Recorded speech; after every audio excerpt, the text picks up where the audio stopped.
بسم الله الرحمن الرحیم. زه عبدالقیم یم، د ریاضی استاد. زه غواړم چې تاسو یو درس د نهم صنف چې په نهم دېرشمه صفحه کې د محیطي دایرې په هکله ده تاسو ته در وړاندې کړم.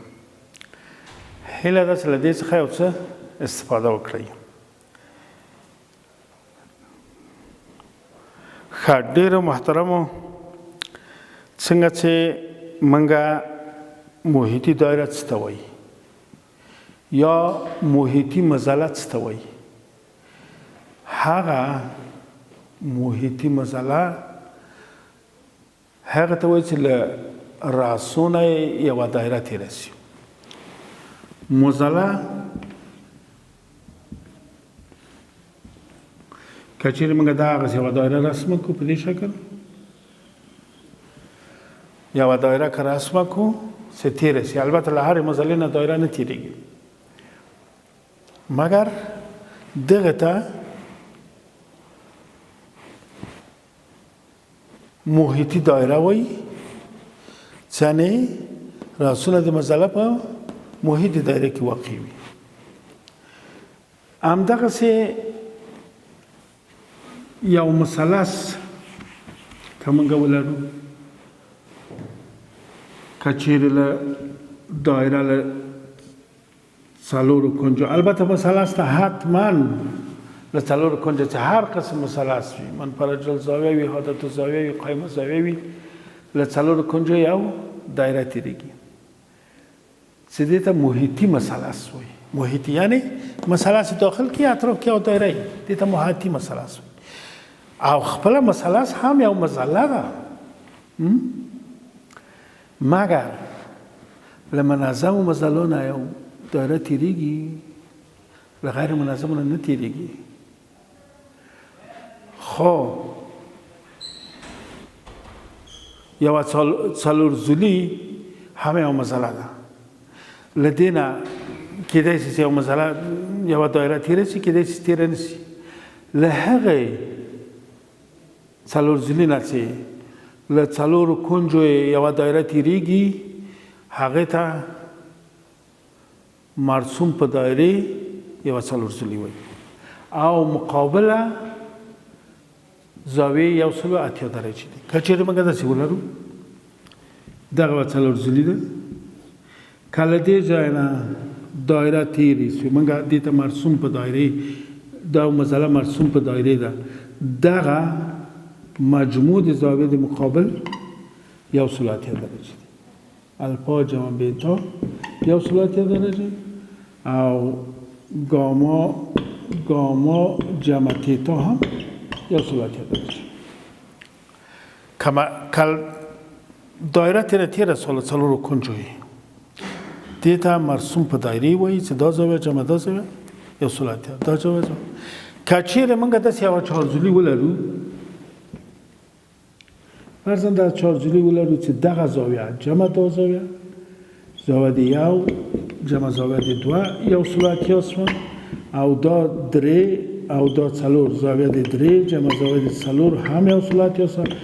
په دې صورت کې وایي چې له دې کونجو نه هم یوه دایره تېرېږي چې دا څلورزولي مرسوم دایرې ته وایي.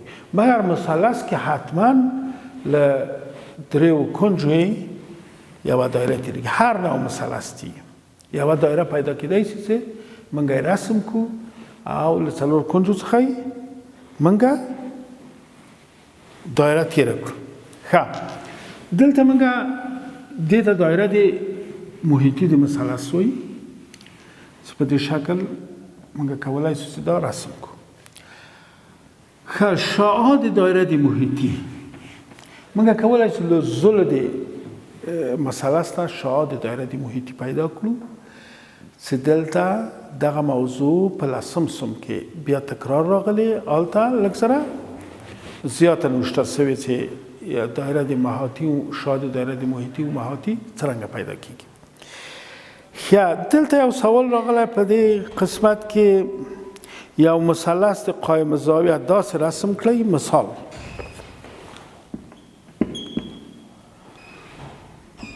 یو قائم الزاویه مثلث داسې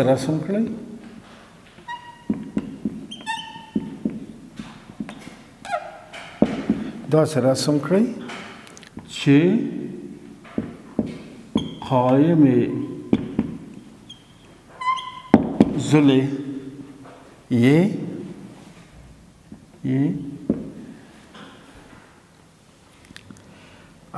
په ترتیب سره 8 سانتي او 6 سانتي وي شعاع د محیطي دایره پیدا کړئ. دایره د مثلث البته د مثلث پیدا کړئ. صحیح؟ ښه دلته په حال د دې سوال کې موږ په دې پوهیږو چې هر نوع مثلث نه له 3 کونجو نه یوه دایره تیریږي. موږ یو مثلث رسموو قائم الزاویه فرضاً دغه یو مثلث قائم الزاویه دا مثلث قائم الزاویه ده. دا مثلث قائم الزاویه یوه زاویه قائمه دوه ځله دې ځلو ته قائم وایي او دې ته وتر وایي. حتما له دې نه یو دایره تیریږي. یعنې که په دې شکل موږ رسم کړو اول دایره رسم کړو. ښه قائم الزاویه مثلا 8 و 6 فرضاً دغه ځله 8 دا 8 دا 6 ښه شعاع د دایره د محیطي تاسې پیدا کړئ. شعاع د دایره محیطي موږ البته د سوال کې موږ کولی شو وتر پیدا کړو له قضیې د فیثاغورس څخه استفاده وکړو او بله خبره دلته دا ده چې په دې مثال کې موږ هر زاویه د محیطي په مقابل د قطر کې قرار لري. هر زاویه د محیطي چې 90 درجې په مقابل د قطر کې قرار لري. څنګه که چېرې موږ داسې زاویه ولرو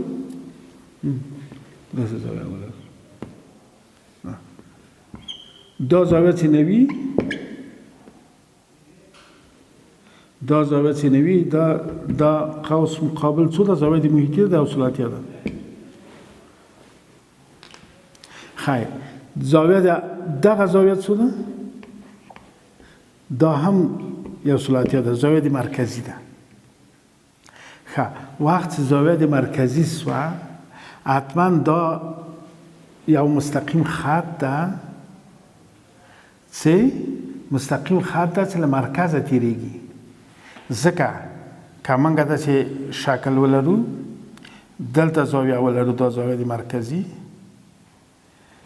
دا و دا عین مساوي دي ځکه دا دې ته قطر وایي که نه. یا موږ ویلی شو چې که چیرې هره زاویه د قائمه چې 90 درجې دا مقابل د چی قرار لري؟